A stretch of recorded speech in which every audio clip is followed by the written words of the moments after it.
Thanks for watching. My name is Danny Denton, and I believe that Jesus has revealed to me the greatest cover-up in American history.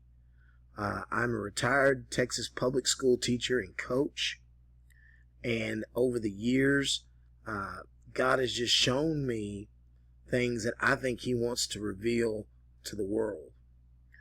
For decades, following World War II, secularists hid the role played by science in the Holocaust. And again, I believe Jesus wants this cover-up revealed to the world. Because the cover-up that we're going to look at helped to secure the secularization of America. Today, America is a secular nation, in part because of this cover-up.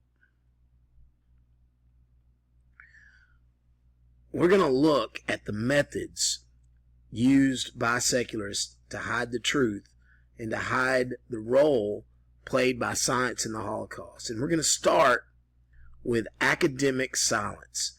And what you're going to see in this video, that this is not a conspiracy theory. This is conspiracy fact.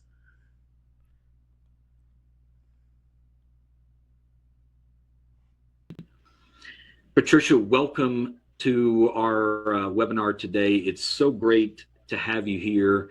This is a topic that obviously a lot of our viewers are just generally familiar with. They certainly know about the Nazi persecution and murder of people with mental and physical disabilities. But obviously, when you get beyond that, there's a lot that's unfamiliar to us, that a lot of the detail here that we just don't know as well as we should. And so we feel very fortunate to have you here with us today to be able to talk through what happened with this program. Good morning, Jason. It really is an honor and a pleasure to be here with your viewers and your audience this morning, this afternoon in Washington, D.C. for us. Yes, this was the Hadamard trial was actually my jumping off place into the history of the euthanasia program. It was the subject of my master's thesis. At the time, I was interested in legal history and in early post-war trials. But at the time, the topic of the euthanasia program was really not well known.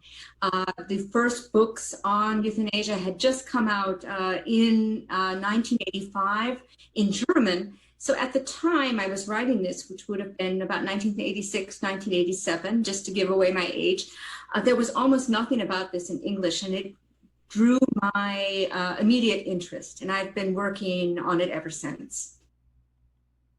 In this program here, you see in 2020, historian Jason Dawsey begins by saying that this is a topic obviously a lot of our viewers are just generally familiar with, and we're talking about the Nazi T4 program, the forced euthanasia program. They certainly know about the Nazi persecution and murder of people with mental and physical disabilities, but obviously when you get beyond that, there is a lot that is unfamiliar to us, a lot of the detail that we just don't know as well as we should. And the reason we don't know this as well as we should is because there was an academic silence that surrounded it for decades. Haber Rice, a noted historian herself, states that at the time the topic of the euthanasia program was really not well known. The first books on euthanasia had just come out in 1985 in German. Okay, we're talking about the murder of over 200,000 German citizens. And there was no book about it. Nothing was written about it.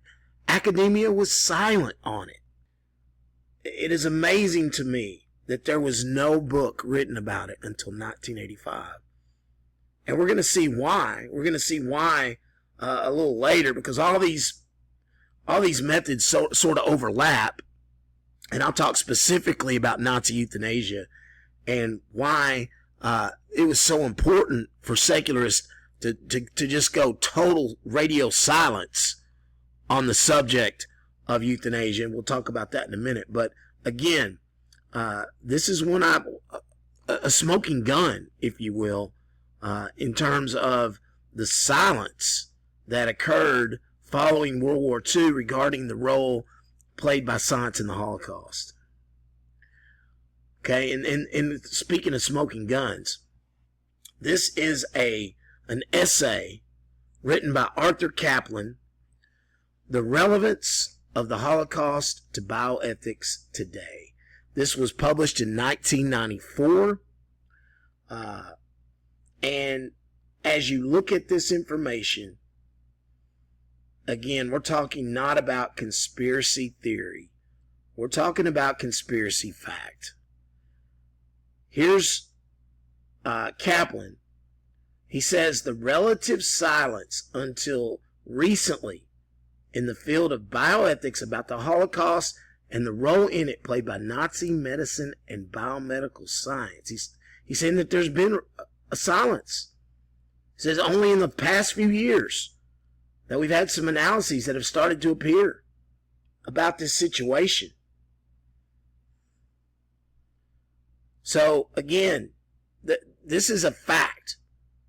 The fact that that is historians went silent for decades about the role played by science in the Holocaust.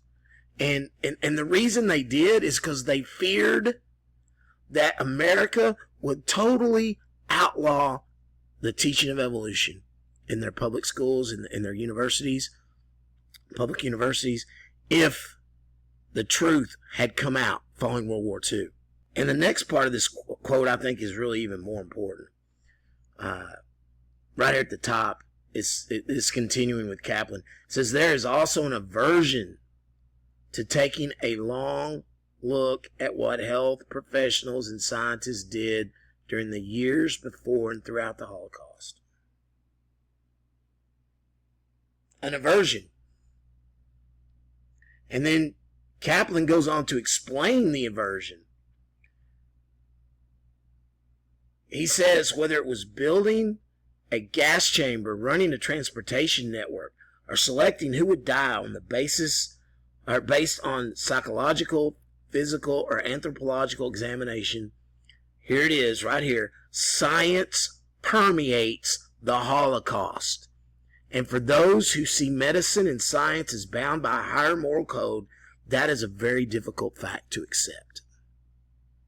So again, there's really no question as to the fact that there was a silence, an academic silence regarding the role played by science in the Holocaust for decades following World War II. Okay, the next of the methods that we're going to look at is the firewall of social Darwinism. One of the things that I forgot to really include in this video, but I'm going to talk about it here. On October 8th, 1933, the New York Times published an article that talked about the fact that the Nazis planned on carrying out their T4 program. And I believe this was of great concern to secularists.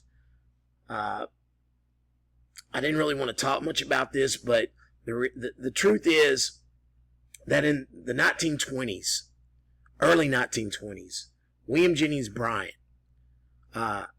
went on an anti-evolution campaign in the United States. And he went on this campaign because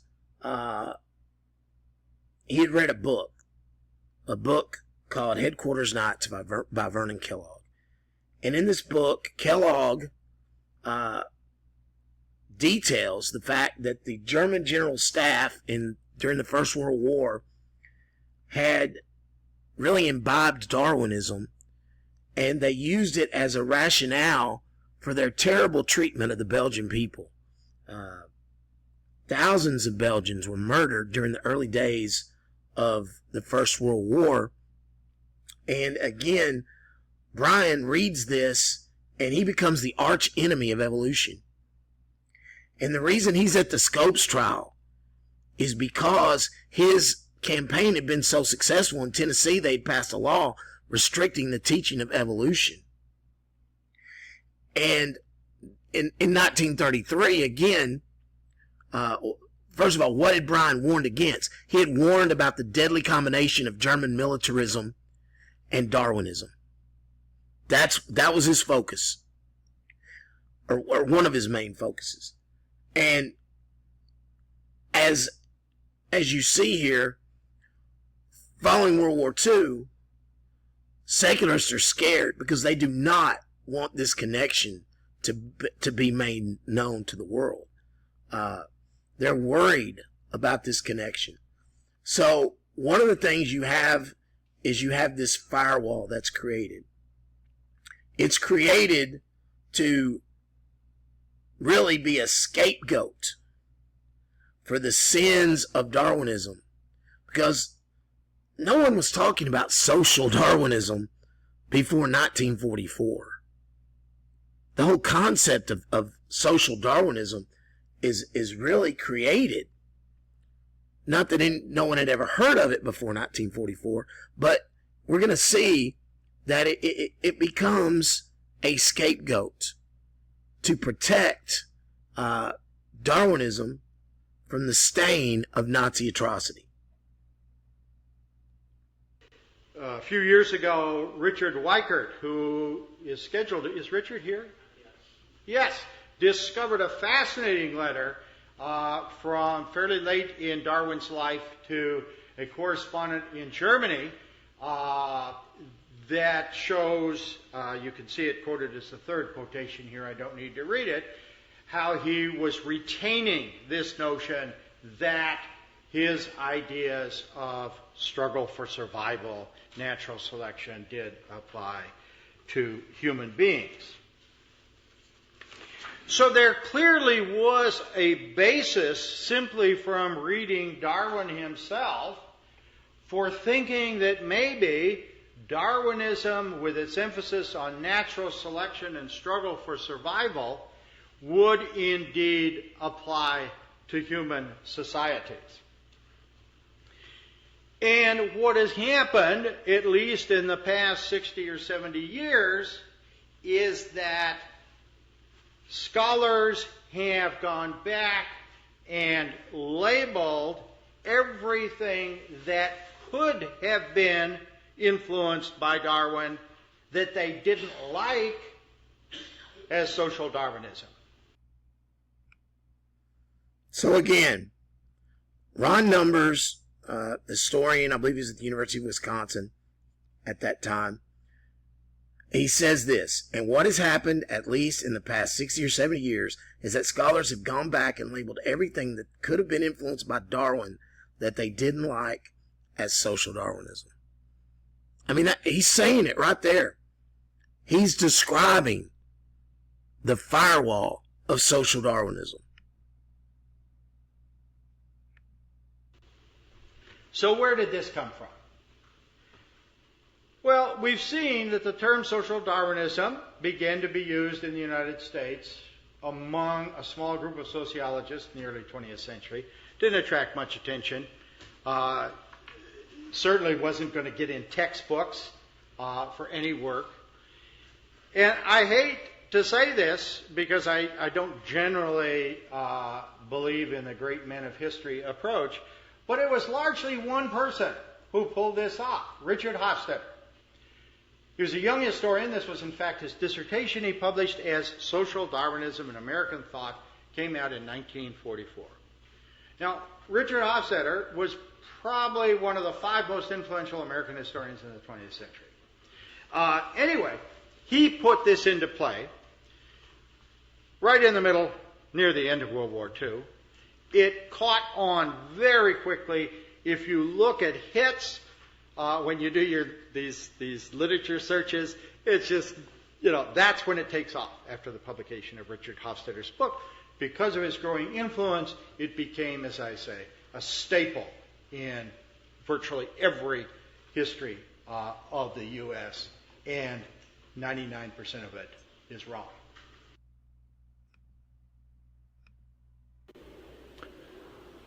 Oddly enough, social Darwinism was not a term that was used in the late 19th century. In fact, the term rarely occurs.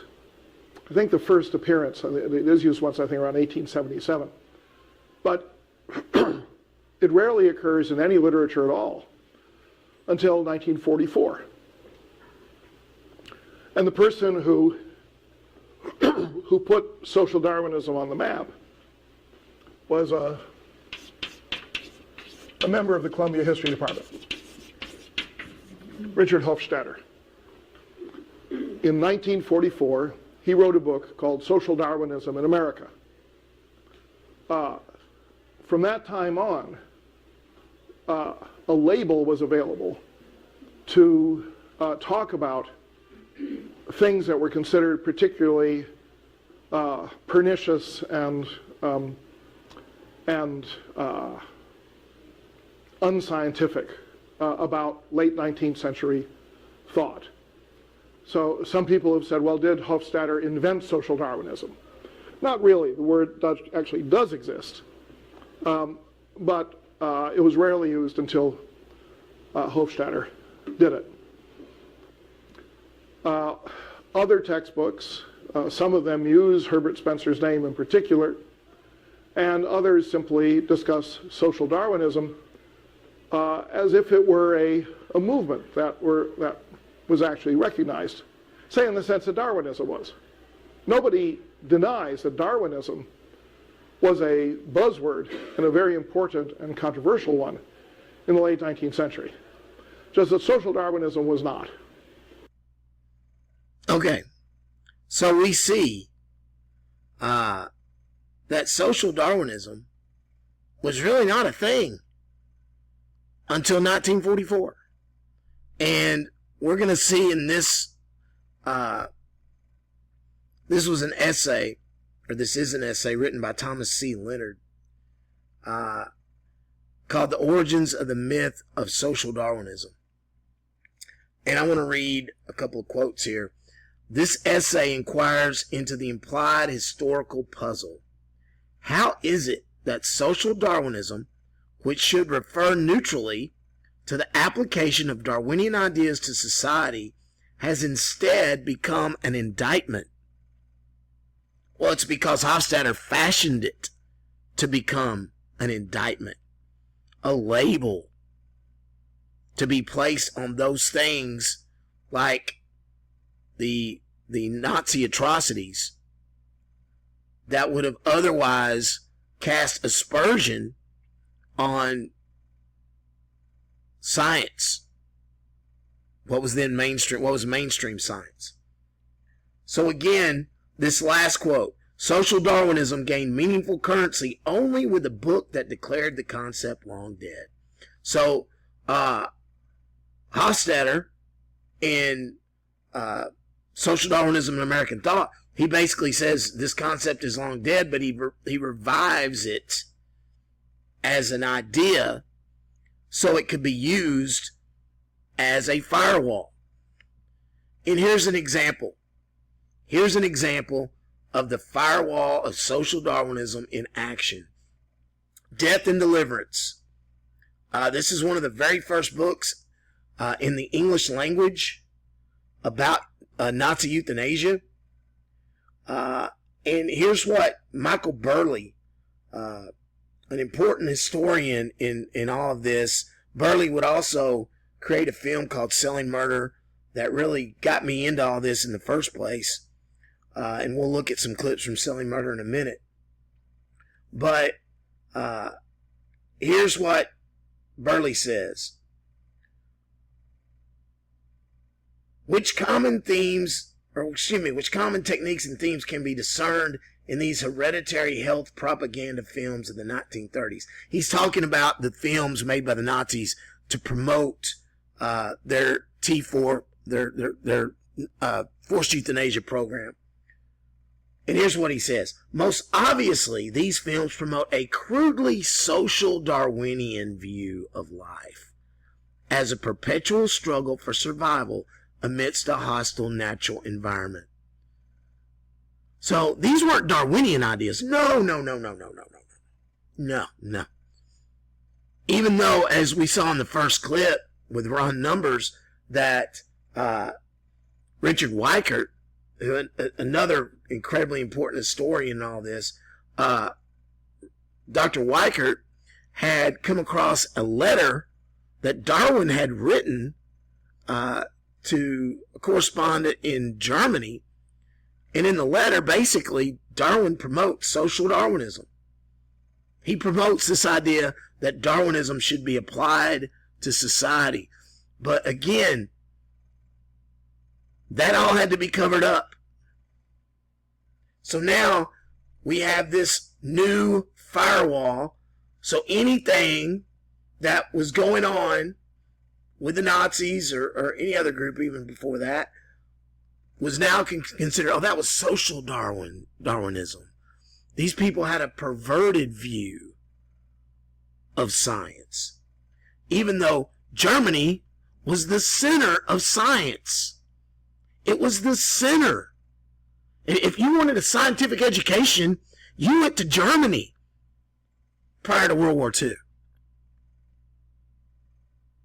It was the center of the study of biology. The greatest biologists in the world were in Germany. And all of that was buried. Speaking of Richard Weikart, his book, From Darwin to Hitler, exposes all this. It exposes what was then mainstream science that has all been covered up. We don't talk about that anymore. We just sort of brushed it under the rug and just moved on. So again, the firewall of social Darwinism was critical to protecting Darwinism and science from the stain of Nazi mass murder. All right. The next of these methods that we're going to look at, the careful structuring of Nazi war crimes trials. Following World War II, there was a call for justice. There was a call for justice to punish the Nazis for what they had done. But in all of this, there was a careful structuring to prevent people from seeing what had really been behind all of these crimes. The ideology, the role science played in all this, it was hidden through the structuring of these trials. The first of these that we look at is the Hadamar trial, which was the first major Nazi war crimes trial. And at first, prosecutors led by Leon Jaworski, who would later become very famous in the Watergate conspiracy, he wanted to try the personnel at Hadamar for the murder of 15,000 mentally ill and disabled patients.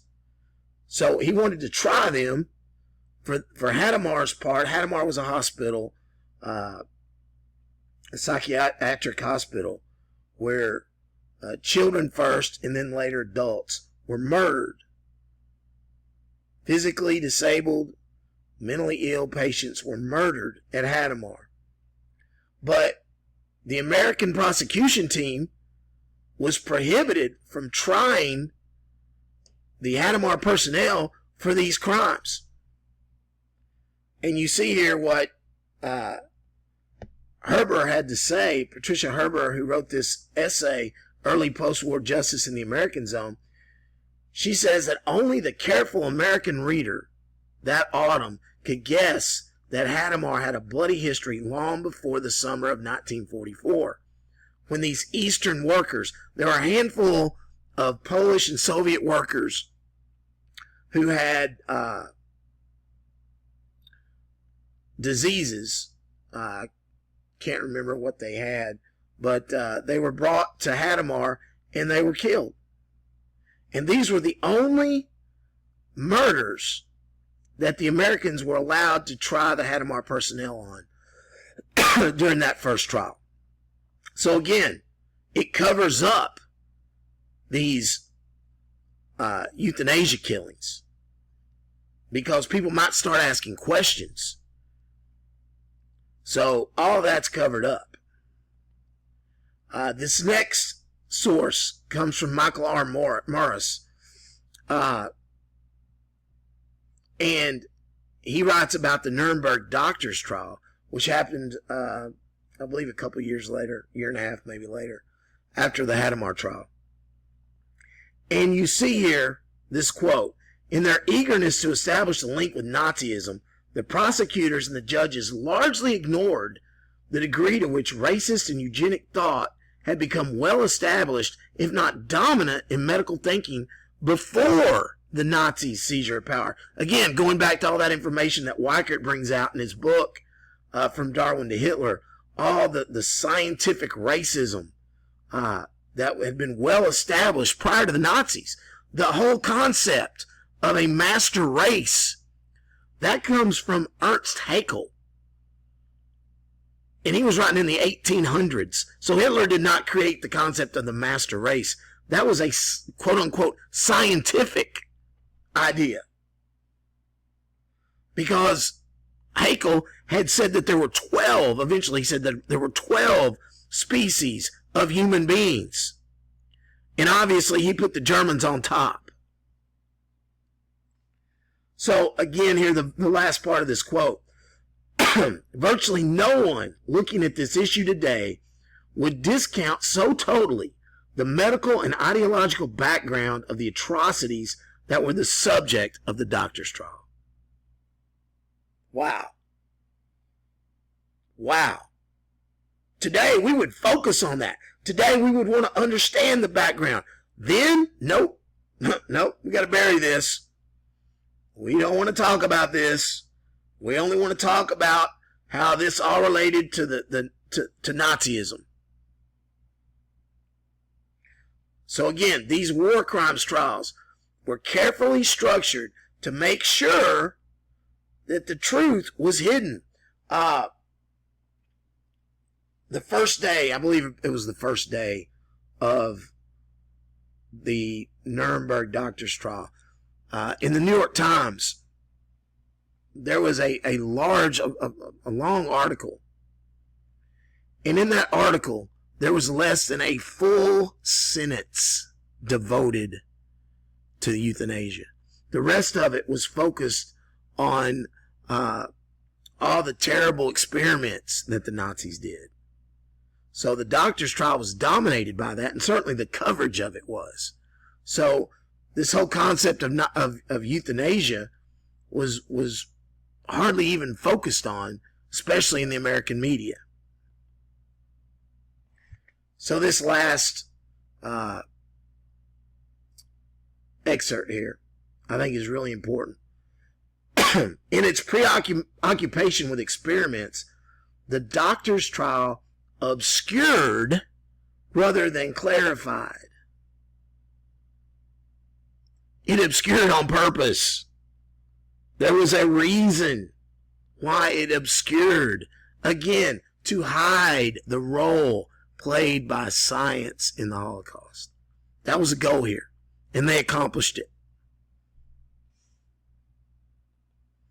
All right, that brings us to the fourth of these methods, and that is the marginalizing of the memory of Nazi euthanasia.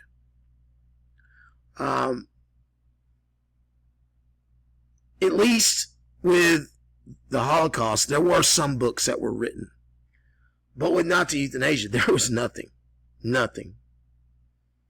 Again, I was drawn into this by a film, and the name of this film was Selling Murder, the Killing Films of the Third Reich. You see it here in this quote. This is from my report. I'm just going to go ahead and read through this.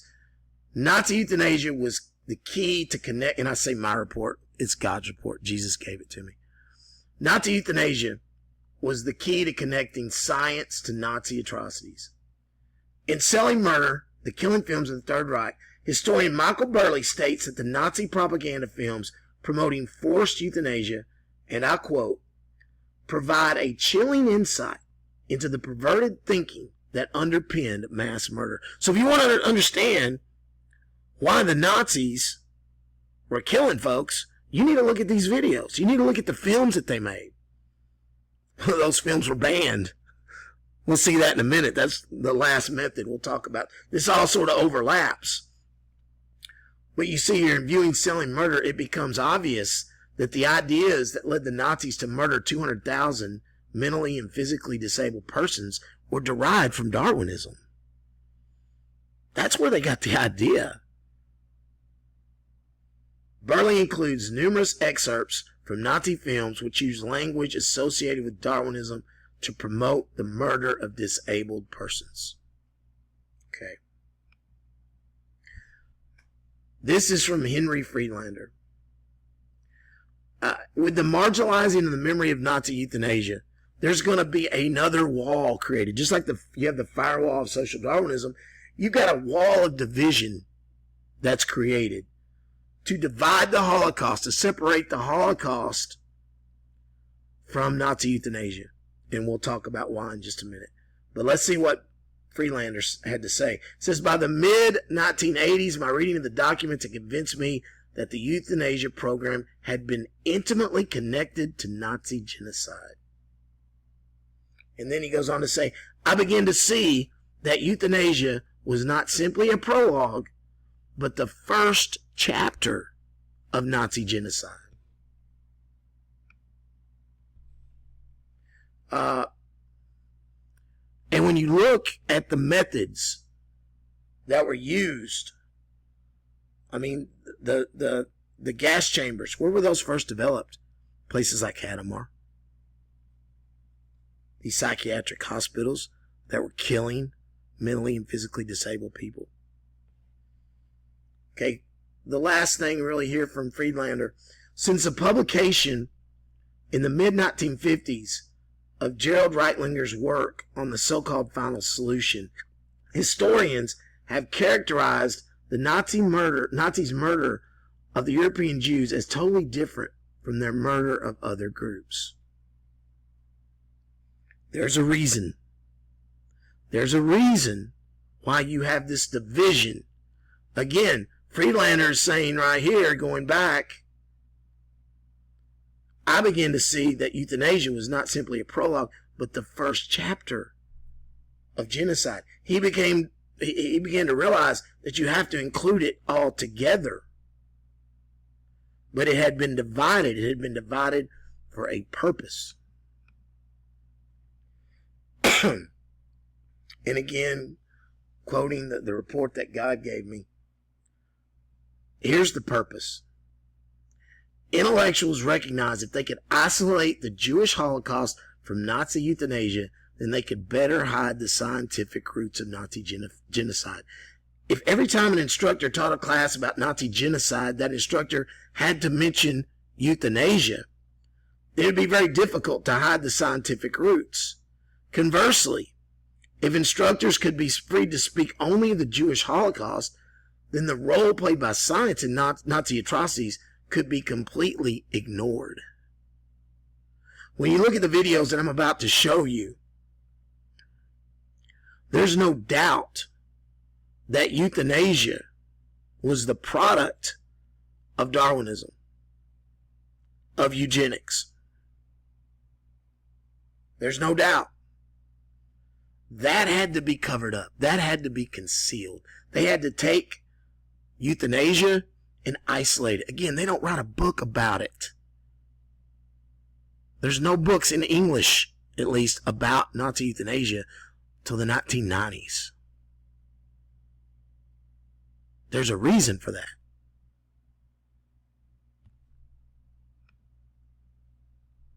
Okay, the last thing we're going to look at of these methods, the banning of Nazi propaganda films. And again, this all sort of connects to each other because we're going to be looking at the banning of films specifically dealing with Nazi euthanasia. But you can see here that after the war, the Allies banned over 300 films as propaganda. The source of this is a documentary entitled Forbidden Films. came out in 2014. So again, you see here 300 films were banned, and you can see that as of 2014, 40 of those films were still banned in Germany. And there's a reason for it. There's a reason for it. Okay? All right, the first thing that we're going to look at here, I believe, let me just go ahead and play it and we'll talk about it.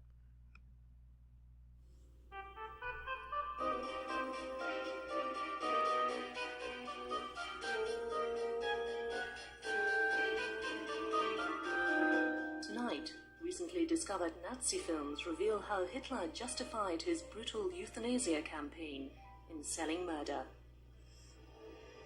Okay, the video that we're going to talk about, the documentary film that Burley creates called Selling Murder, this was the lead-in for it on British television. This was in the early 90s, the early 1990s. Recently discovered Nazi films. Recently discovered? Yeah, recently discovered. They've been hidden away. They've been locked behind the Iron Curtain in East Germany. Uncle Joe and the communists could better take care of that information and keep it buried. But at the fall, the collapse of the Soviet Union, I guess there's a fear that this information is going to come out. I honestly don't know all the ins and outs, and I'm not saying I do. I really don't understand why they even revealed any of this. Maybe they were afraid that there were copies of this somewhere. I don't know. I don't know. I'm not saying I have all the information. I'm just telling you what they did. So, again, we just saw that opening. Why was all this stuff so toxic? Well, let's look at Selling Murder. Let's look at some clips from Selling Murder. The Nazis referred to disabled people as life unworthy of life. To persuade the nation of this, they made a series of propaganda films. These started in the mid-1930s as amateurish documentaries.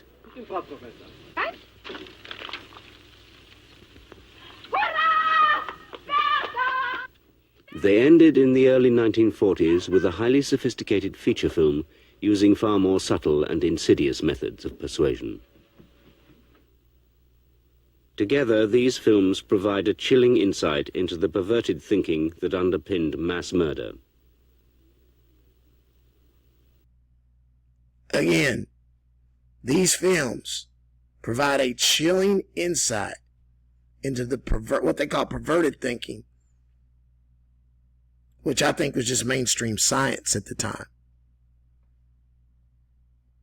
This thinking that led to mass murder.